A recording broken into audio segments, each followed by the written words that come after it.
Hola! Με λένε Ανδρέα και στο σημερινό επεισόδιο θα σας παρουσιάσω τα ανταλλακτικά μαξιλαράκια που μας προσφέρει δωρεάν η εταιρεία Razer και πιο συγκεκριμένα η Zegetron, η οποία είναι ο επίσημος εισαγωγέας των προϊόντων της Razer στην Ελλάδα.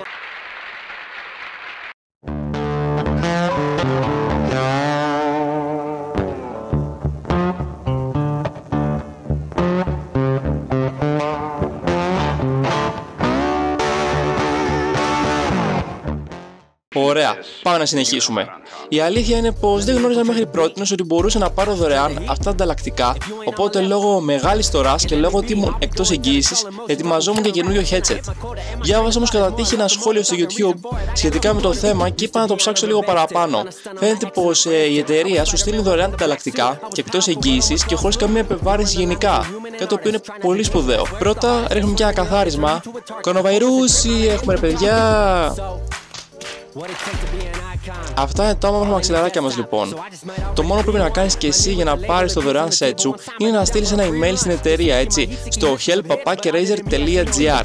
Αυτοί θα σου ζητήσουν κάποιες φωτογραφίες από το φθαρμένο headset και εννοείται φυσικά το μοντέλο που έχεις και τα στοιχεία κατοικίας σου. Η εξυπηρέτηση είναι πάρα πολύ γρήγορη και μέσα σε λίγες μέρες θα τα έχεις στην πόρτα σου. Το μόνο ενδεχόμενο είναι να έχει ξεμείνει η εταιρεία από ανταλλακτικά στο συγκεκριμένο μοντέλο και ίσως τότε να καθυστερήσουν λίγο να έρθουν. Εγώ στα χέρια μου έχω τα Razer Gaming Pro Green, αν θυμάμαι καλά, τετραετίας headset. Παρόλα αυτά βγήκε σκυλί, αν και του έχω αλλάξει τα φώτα τόσα χρόνια. Με τα ταξίδια από εδώ και από εκεί το χρησιμοποιώ παντού. Όπως βλέπετε η φθορά δεν τράβαγε άλλο, είχε χαλάσει όλη η ακουστική, 0 μπάσα, 0 ηχομόνωση, ήταν για τα σκουπίδια με λίγα λόγια, sorry Razer, αλλά όπως είπα ήταν πάρα πολύ καλά. Τώρα θα σας δείξω τάκα πώς τα τοποθετούμε, έτσι, για να ξέρετε κιόλας, δεν είναι κάτι δύσκολο. Μάλλον αυτό δεν έπρεπε να κοπεί, αλλά συνεχίζουμε. Καλό! Πολύ καλό!